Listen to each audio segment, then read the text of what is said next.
Hey gorgeous, welcome to Happy Go Fabulous. I am so thrilled that you're here. This is our space where we get real about life, the good, the messy and all the juicy bits in between.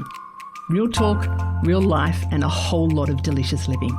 But I must warn you, listening may cause unexpected outbreaks of fabulousness and real life magic. Hi, I'm Catherine and I am so incredibly passionate about helping inspired, motivated, impact-driven, freedom-seeking people just like you to do the deep inner work to create those beautiful outer wonders in life. It's all about revolutionising your relationship with yourself, where you fall madly, deeply in love with who you are and create a life so fabulous you can't wait to jump out of bed every morning to live it. Ready? Because ordinary living is so last season. Life's waiting and it's time to make it fabulous. Let's shimmy on in.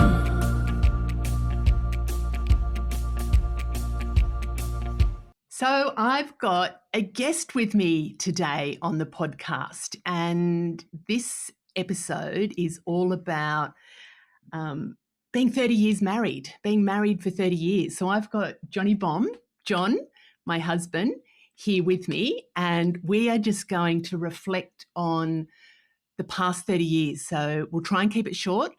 And we're actually recording this on our 30th wedding anniversary. John's normally more of a behind the scenes kind of guy, but I said to him today, how about we pop on and just talk about 30 years? Because it's huge. It's a big milestone. And he's like, yeah, sure. So, so John's here with me and we are going to reflect on the 30 years. So we're recording this on our actual wedding anniversary, which was in January.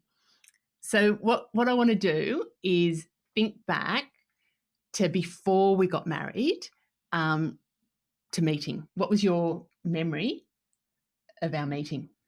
Well, I was going horse riding with some friends, and a friend of mine, Kate, said, can I bring a friend? And I said, yes. And then she said, can my friend bring friends? And I said, yes, it's getting bigger than Ben-Hur. But then we went horse riding in a big group and it was great. I really liked her the first time I met her. Yeah. So the way John and I works is he'll give you some info and then I'll go back and fill the details in.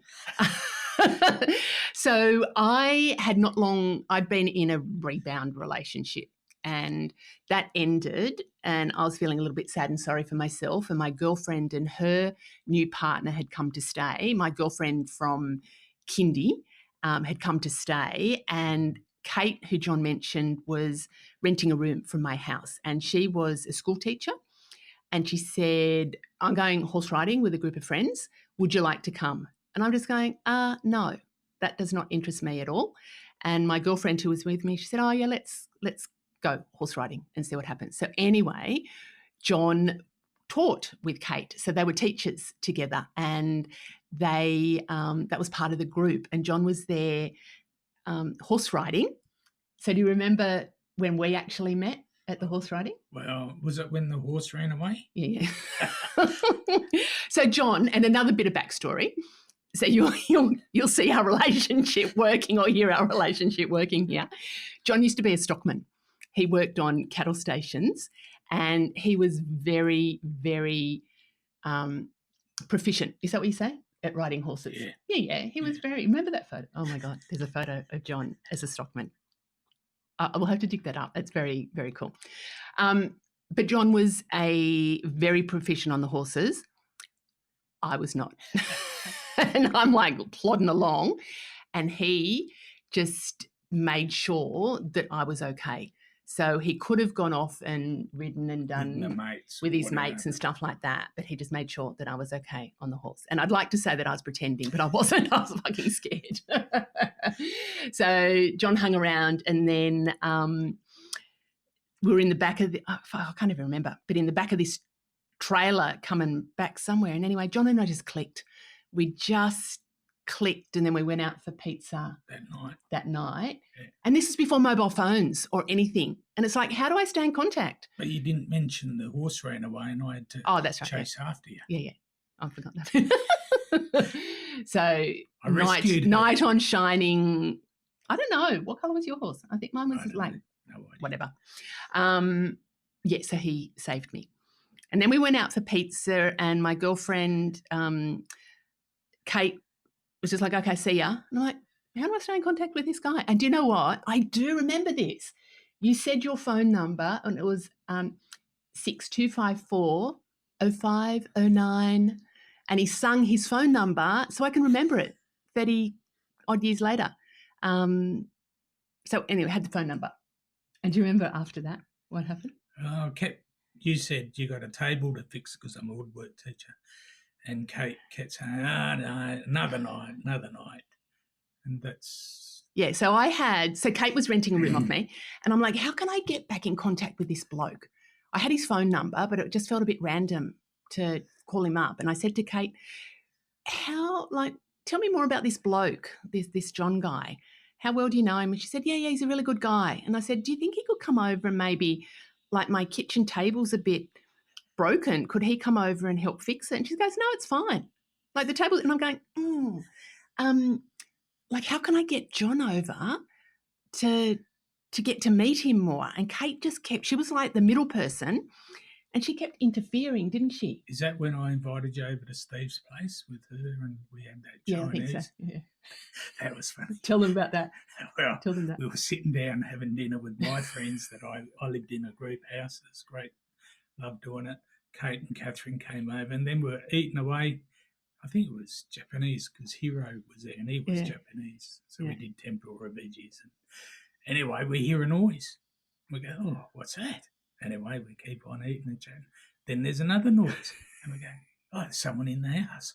So we all get up, chase down this noise. And we couldn't find it. So we come back, and then Catherine and Kate were under the table. We're under the table because we were frightened that they were going, oh, my God, there's somebody about to break in. And who was it? It was my mate, Lee Pillen, and we found him hiding in the shower because he was sneaking around the house. It was actually very good fun. Quite fun. That was quite fun. So we connected then, and then I can't even remember. John's a woodwork teacher, and then we were making recycled picture frames. Yeah, well, then we went camping. We went camping. So we met. I can't remember what. I think whenever we met, we were horse riding. I think it must took be February, March. I think it took maybe a couple of months to then connect again. And then once we connected, it was just like, woo, things went really, really quick. So it was actually when we went on our first proper date, which was camping, would you believe? Caving. Excuse my language. This is those of you who know me, I'm not super brave. I'm claustrophobic. I'm not great at stepping out. No, I'm not great at stepping out of my comfort zone, especially physical stuff. And John is Mr. Action Adventurer. And he said, do you want to come camping and caving? And I'm just going, oh, fuck, what do I say? Like, I really like this guy. It's taken us a long time to get together. I do not want to go caving. Camping was okay. I do not want to go caving. And I went, yeah, sure, I'll go. And we went into these caves at Bungonia Gorge, and they were not big caves. No, they were tight, squeezy. They were either. Tight. They were small. They were small. So, anyway, I get down to the bottom of the cave, and I turn around saying, "This is great fun, isn't it?" And she's going. I was crying all the way down, and I was like, inside. I was panicking, going, I hate this, but I really, really like this guy. I want to impress this guy, but I really like him, and I'll give it a go. And he was down the bottom. He goes, oh, this is so cool. And then he saw me, and he was just like, oh, I didn't realise. And I'm just like, that's okay. Let's fucking get out of here. And that's when I realised she can be brave. Yeah. And it kind of brought this connection together that he could see that I was stepping out of my comfort zone, and I could really see this kind, caring, rescuing me. Yeah, and it was very cool. And then from that, so we went on that camping trip, caving trip, and driving back to Canberra, we were just talking about, our wedding. And that was our first date, and we just knew, didn't we? Yeah. But, do you know, we're probably going to cry a lot in here, just to let you know. He cries a lot. I cry a lot, so there's probably going to be lots of tears. But we just knew, and we were just talking about our Double wedding. Wedding, yeah. So my girlfriend who came on the horse riding trip, she was in her new relationship, and we were just going, wouldn't it be cool if we had a double wedding with them? And we talked to them about that, and they're going, yeah, so cool. But that didn't eventuate for a number of reasons. Remember the wedding? It was great. We had a theme, bush colonial theme. Yeah. So we were all dressed up I was in colonial stuff, whatever that means, and Catherine was in a white thing with a red bodice. It was very pretty. White thing and a red people bodice. came as squatters and sailors and captains and wenches. And it was cool. And I can't remember, do you know what, I really can't remember why we chose that theme, but I love organising events, and I loved themed parties.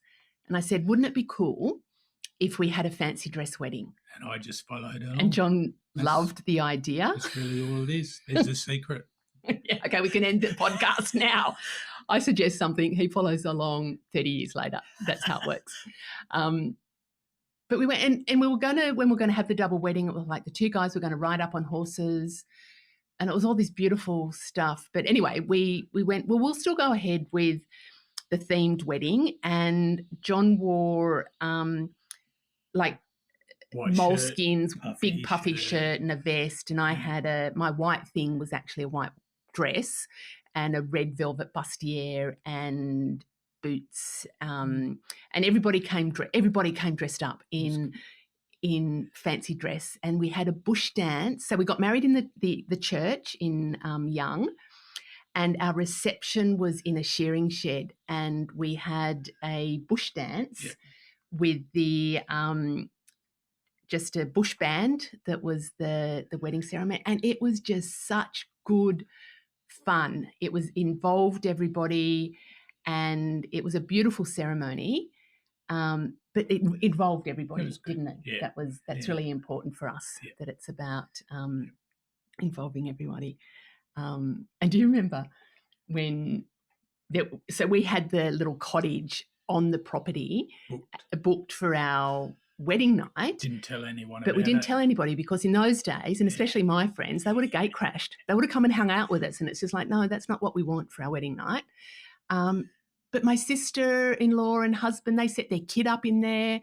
Everybody set it up as their kind of like just drop shit off stuff. And we're just like, man, but we didn't want to tell them we were staying there.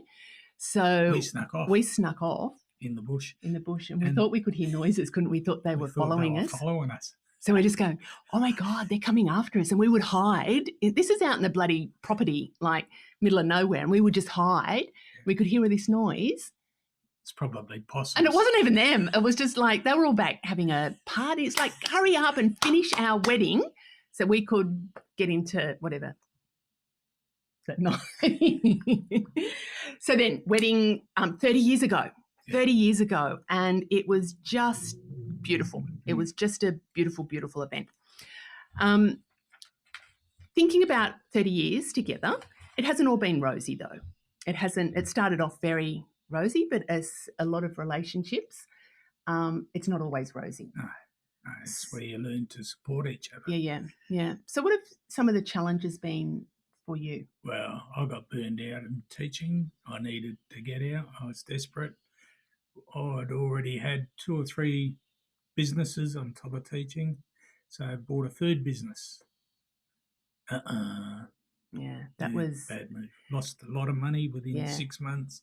Lost my health, my mental health, and just walked out. Lost a lot of money, but the upshot of it was Catherine got back into training with Macmillan, and so that was the good thing that came out of it. Then after that, went in the public service for a while, then managed the steel business for a while, and then I was ready to go back to teaching. So in sickness and in health. Yeah, and it was for me, thinking about the challenges, that was the big one for us. And it was about, that could have finished us. yeah, and it was about supporting each other through it. But there were times that were really tough, like the business that John purchased. In hindsight, would we have done it again? No fucking way. Like, no fucking way. But it's been a really big, poignant part of our lives. And I remember friends of ours that said, you know, when you're going through shit, just keep going. And we were going through, we lost a lot of money. You know, we're good now, but we lost a lot of money. Lost time with the kids. We lost time with the kids. Or John did. I kind of hunkered down and tried to make things normal for the kids. But there were days when we were thinking about, you know, are we going to go bankrupt? Yeah. How do you even go bankrupt? Yeah. I considered suicide, but then the contract said they would chase the wife and kids for the money. Yeah. So it was a really dark, shitty Yeah. time. Yeah. And we could have parted. I think I remember we had each had counselling at that time. Yeah. And John had said to me, do you want to stay married? Yeah. And I actually went, I need to think about that. Because it wasn't an easy yes and it wasn't an easy no. And I sat with that decision and I wanted to stay married. And it was like making that recommitting to us. Yeah. And it took, do you know what I reckon? I reckon it was probably 5. So we've been married for 30. I would say 5 of those years were caught up with what was happening there. And then we both really recommitted and we're in a really good place. Really good place. Yeah. Yeah. I think we're in a good place. We're in a really good place. So I guess what we're saying, and there's been other just normal kind of stuff that's falling just out of love. Yeah. But that was a really big one for us. And we both dealt with that individually and then we dealt with it together.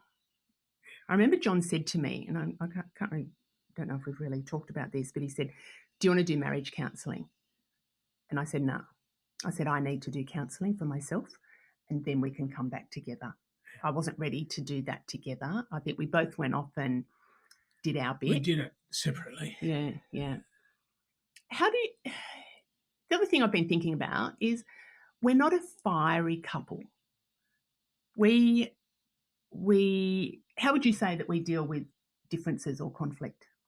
I think we go away and think about it. Is it important? Is it worth fighting over?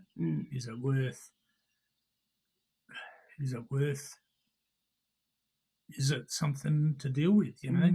And if it is, eventually it comes out. And if it doesn't, well, we're a team and it's us first, individuals second. So if it doesn't affect us, it's probably not important.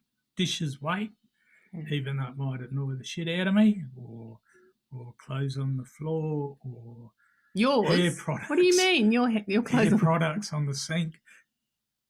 Is it important? And it's no. So he was thinking then. We're us first, but we're still individuals. We still pursue individual interests. I go four-wheel driving. I go camping. I do nothing. And Catherine does her stuff, but then we're us. So together. Yeah. And yeah. I would say that conflict. We're not volatile. You know how some people need to get it out. And then everything's just fine and beautiful afterwards. That's not us. We're lovers, not fighters. But we're not. That doesn't mean that we don't disagree.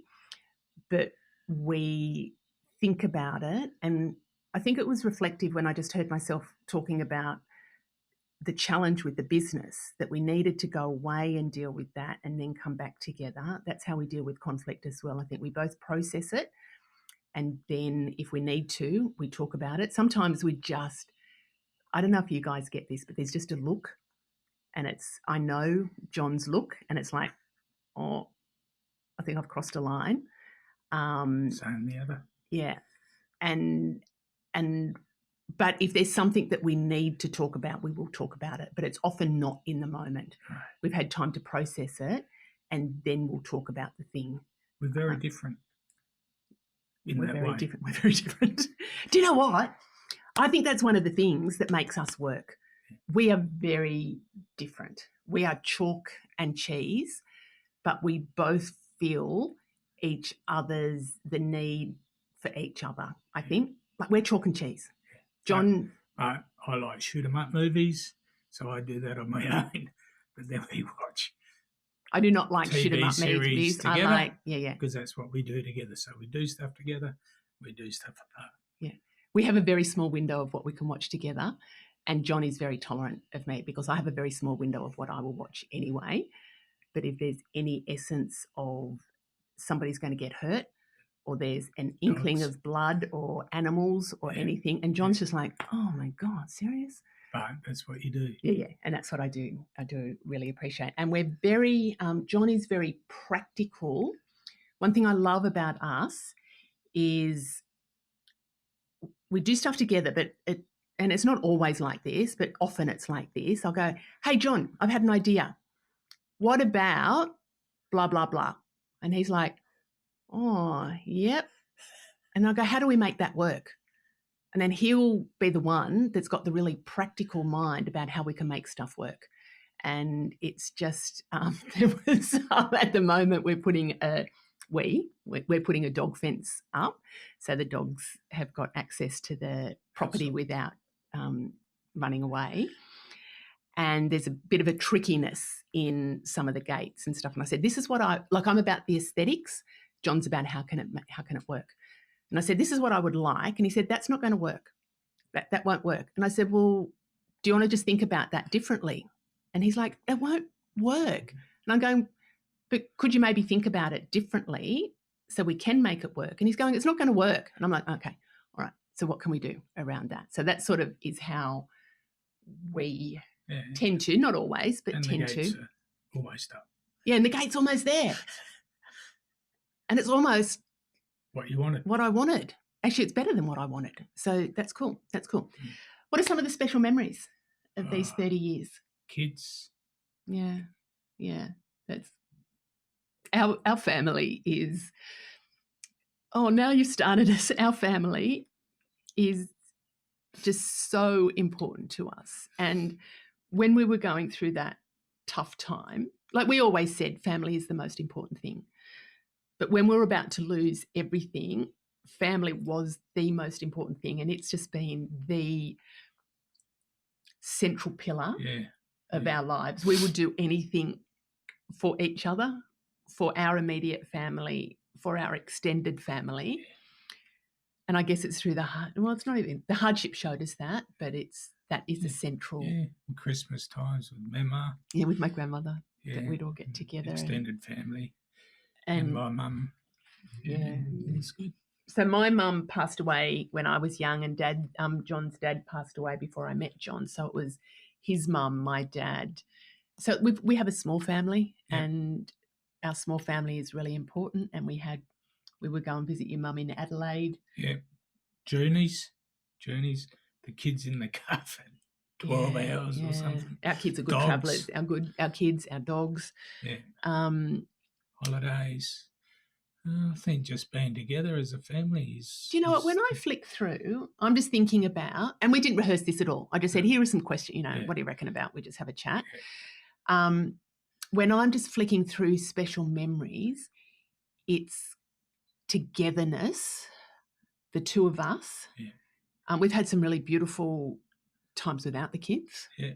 Kids, if you're listening, we want to keep having beautiful times without you. Yeah. But all my memories I'm thinking of have been with the kids. Yeah.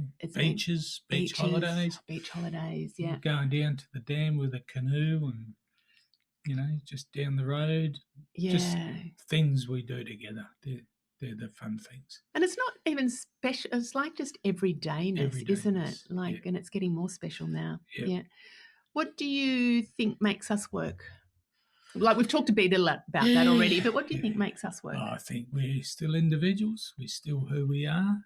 We're true to ourselves. We're honourable people, and then we do it together. We're still ourselves. I don't give much different when you're around as to when I'm not. We got I know. same friends. I know. Sometimes you need to. Different friends, which we might not get on with, but we do it outside. So I think we're who we are together. We're who we are apart. It's the same people, but we don't always do it together. No. Right? I love flying. Catherine won't even watch me in the air. No. You know? No. I remember saying, "Did you watch me when I flew over you?" And she goes, "No."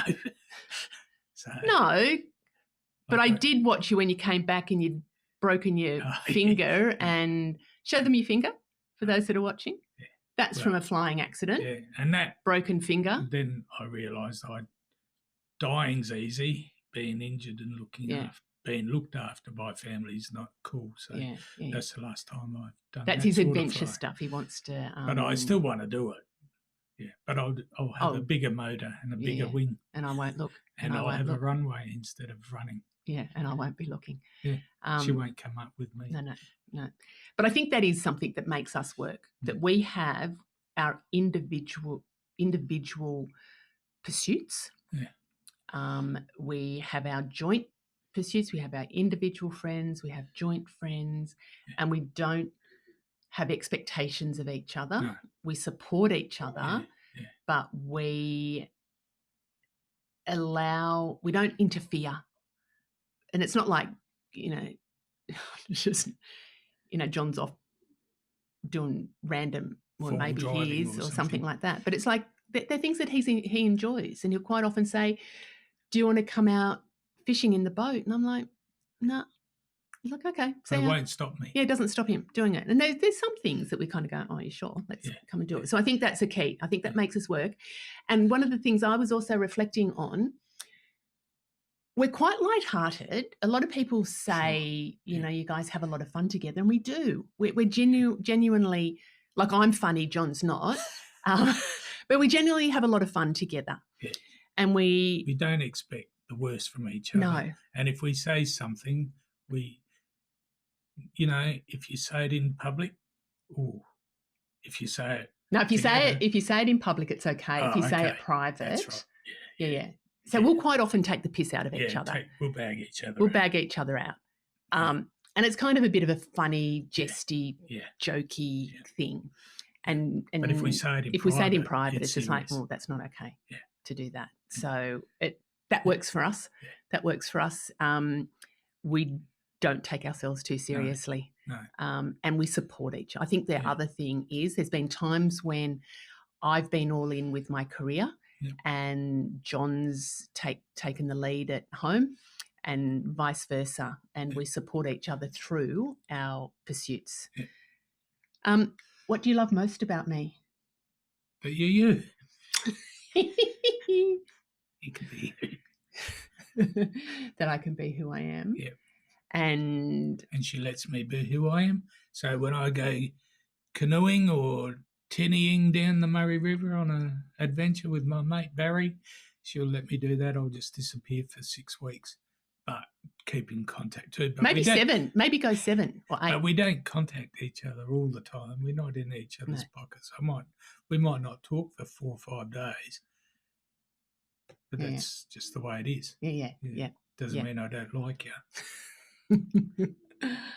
I really love about John is what you see is what you get.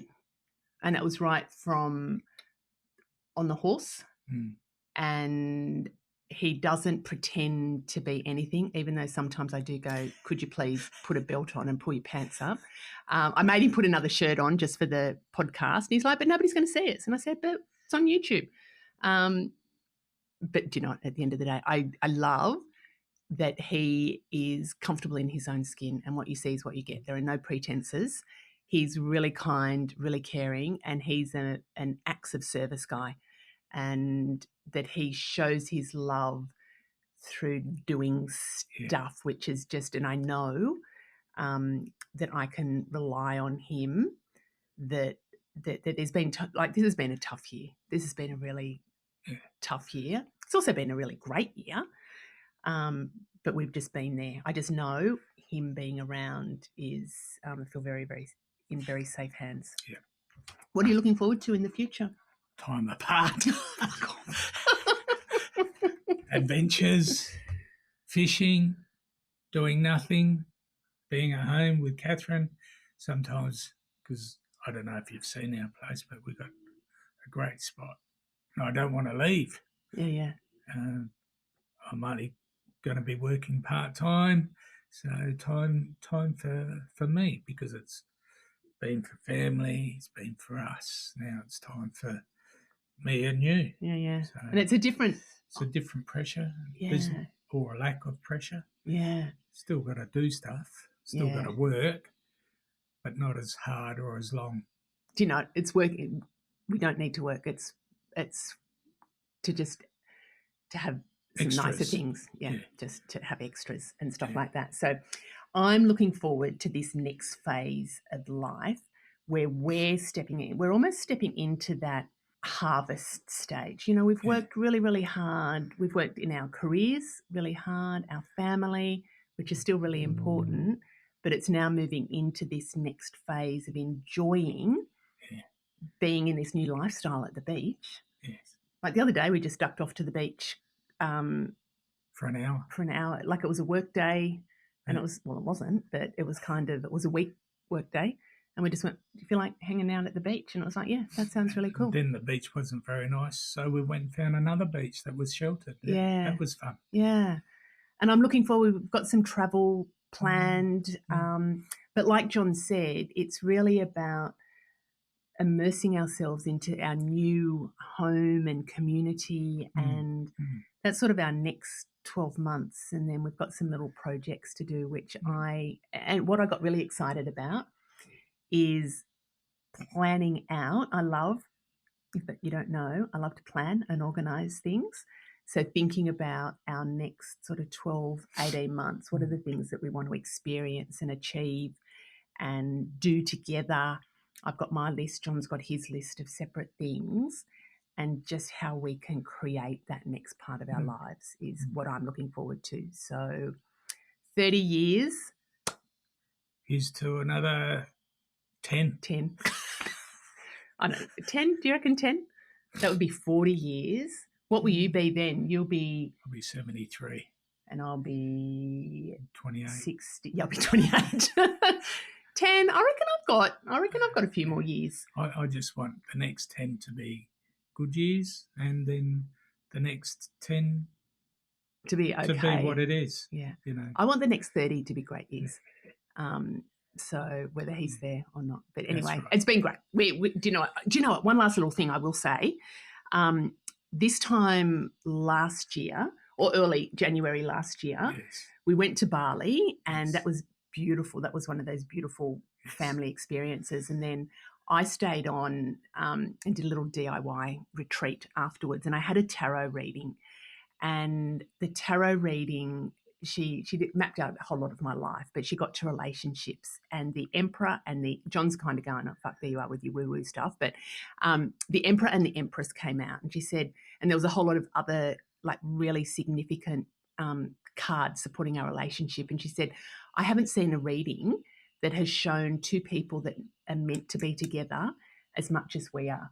And it was just like, wow. And she said, we both just fulfill that need in each other. So just taking that hunch, going horse riding when I didn't want to go horse riding, if I had said, no, I'm not going, who knows what the 30 years would have been. But I'm really grateful that I went and said yes to horse riding. What are you grateful for? Horse riding. All right, that's it. We could go on and on and on, but Love you. And we're a little bit over 30 minutes. I was trying to aim for 30 minutes for 30 years, but we've gone 33. So that's me, overachiever. See ya. See ya.